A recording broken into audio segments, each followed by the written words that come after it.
금리가 올라가고 사람들이 집을 사는데 부담이 커졌음에도 불구하고 집값은 생각보다 많이 떨어지지 않았다. 연봉이 7천만 원 정도일 때 우리나라에서 뭐 중간 정도 되는 아파트를 살 수 있었다라고 치면은 이제는 1억 5천 정도 돼야. 안녕하세요, 살집 채널입니다. 최근에 제 마음에 드는 혹은 이걸 좀 다뤄야겠다 라고 생각하는 청약 공고가 없어가지고 뭘 할까 라는 생각이 들어서 최근 몇 년간의 미국의 금리와 부동산 시장이 어떻게 변했는지 한번 알아보면 재밌지 않을까 라는 생각이 들어서 영상을 촬영해 보고 있습니다. 제가 다양한 기사들을 봤는데 미국의 공적 기관에서 발행하는 그런 분석이면 조금 더 신뢰가 있지 않을까 싶어서 CFPB라는 곳에서 데이터를 가져왔습니다. 미국 소비자 금융보호국 뭐 이런 곳입니다. 영어의 압박이 조금 느껴집니다. 여기 모기지라고 되어 있는데요. 모기지가 우리나라 말로 치면은 주택담보대출입니다. 주택담보대출이 미국의 부동산 시장에 어떤 영향을 미쳤느냐. 날짜를 보면은 작년 9월에 나온 기사입니다. 제가 흥미로웠던 거는 금리가 많이 올랐어요. 갑자기 뭐 2%대에서 막 7%대로 이렇게 올랐습니다.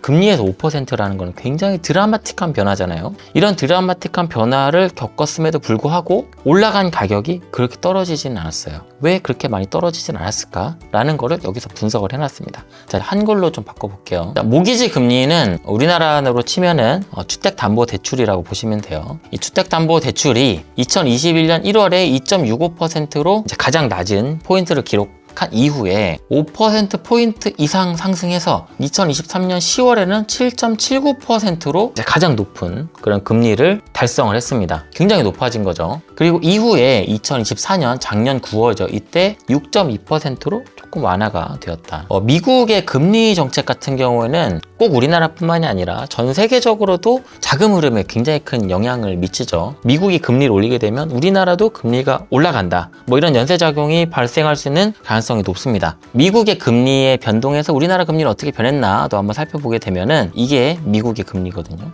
지금 보시는 건 우리나라 기준금리인데요. 우리나라 기준금리도 2020년부터 2022년 사이에 드라마틱하게 올라왔습니다. 미국의 금리는 단기라서 이렇게 넓어 보이는 것 뿐이고 얘도 넓게 하면은 아마 비슷할 겁니다. 우리나라도 미국의 금리로부터 자유롭지 않다라는 것을 간접적으로 알 수가 있고요. 이런 상황에서 부동산 시장이 어떻게 변했느냐, 그리고 사람들이 집을 사는데 필요한 소득이나 비용은 어떻게 변했느냐. 팬데믹 시기에 주택담보대출 금리가 드라마틱하게 떨어지게 됩니다. 그래서 그때 어떻게 됐냐면 사람들이 재융자를 굉장히 많이 받았대요. 기존에 5%대 이자를 내던 사람들이 갑자기 2%대 이자로 갈아타는 거죠. 정부에서도 그런 걸 굉장히 많이 권유를 하고 도와줬겠죠. 왜냐면은 살기가 힘들어졌었잖아요. 여튼 그렇게 낮았다가 2022년 4월 달에 5%대로 다시 상승을 하게 됩니다. 그래프가 두 가지 종류인데 진한 초록색이 있고 그리고 약간 옅은 연두색 같은 색깔이 있는데요. 이 진한 초록색이 모기지 이론입니다. 그러니까 30년 만기 주택담보대출이라고 생각하면 될 것 같아요. 그리고 이거는 10년 만기 국채. 국채라고 하면은 미국의 시중금리와 굉장히 밀접한 관련이 있는 거죠. 그래프 보면 동행합니다. 비슷하게 따라가죠. 30년 만기 주택담보대출이 2021년에 이렇게 낮았다가 굉장히 낮죠. 그러다가 이렇게 쭉 올라가서 정점을 찍고요.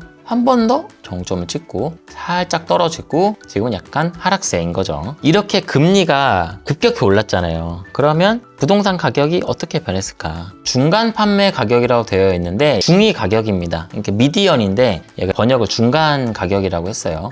중위 가격이라고 하면 1등부터 100등까지 집을 쭉 줄 세우기를 한 다음에 51번째, 50번째를 더하고 나누기 2를 하면 그게 중위 가격입니다. 미국의 중간 판매 가격이 2021년 1월에는 35만 5천 달러였는데 갑자기 뿅 하고 뜨게 되죠. 42만 3천 달러가 됩니다. 이때 이자가 7.79%였어요. 고금리가 계속되면 주택 가격에 좀 영향이 있잖아요. 하지만 큰 영향은 없었습니다. 42만 3천 달러에서 41만 2,300달러로 살짝 조정이 됐습니다. 이자율이 높아지면서 고정 효과가 발생을 했다. 낮은 금리로 집을 대출을 받았잖아요. 그러면 새로운 집을 사게 되면 높은 금리를 지불해야 되잖아요. 그러니까 그냥 쥐고 있는 거예요. 어차피 집값은 오르고 있으니까 그래 나는 뭐 나중에 이익을 실현하더라도 일단은 쥐고 있어야겠다 라는 마음으로 쥐고 있는 겁니다. 그러니까 매물이 없는 거예요. 매물이 줄어드니까 시장에 거래되는 주택수가 줄어들잖아요. 금리가 오르고 다른 요인들이 있었음에도 불구하고 주택 가격은 그렇게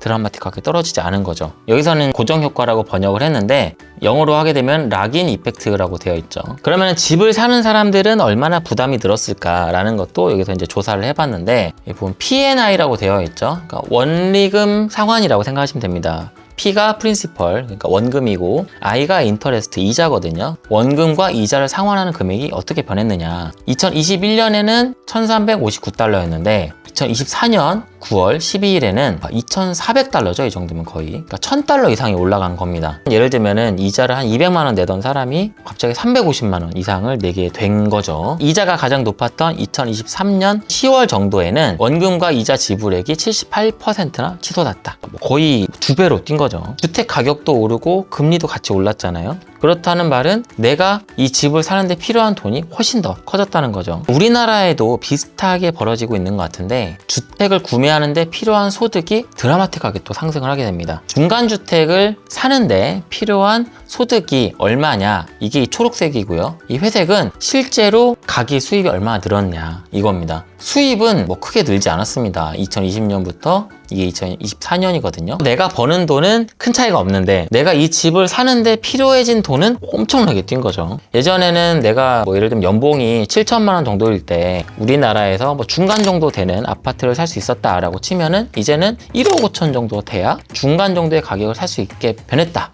이게 그 그래프입니다. 흥미로웠던 거는 금리가 올라가고 사람들이 집을 사는데 부담이 커졌음에도 불구하고 집값은 생각보다 많이 떨어지지 않았다. 이게 뭐 장기로 가면은 어떻게 변할지 모릅니다. 아직까지는 뭐 집값이 막 드라마틱하게 떨어졌다 그런 뉴스는 없는 것 같아요. 우리나라도 지금 몇 년 동안에 부동산이 굉장히 많이 올랐잖아요. 금리도 뭐 그렇게 낮지 않은 수준이고 거기다 환율도 높단 말이에요. 물론 우리나라 시장과 미국 시장을 100% 동일하게 갈 거다라고 보기엔 좀 어렵지만, 그래도 이런 미국의 시장 동향을 알게 되면은 우리나라 시장 동향도 조금은 예측이 가능하지 않을까라는 생각이 들어서 이 기사를 한번 골라봤습니다. 금리 뉴스나 이런 것들을 잘 보고 정책 같은 것도 잘 눈여겨보면서 기회를 잡아야겠다라는 생각이 들었습니다. 여러분들 의견이 굉장히 궁금해요. 댓글 많이 달아주세요.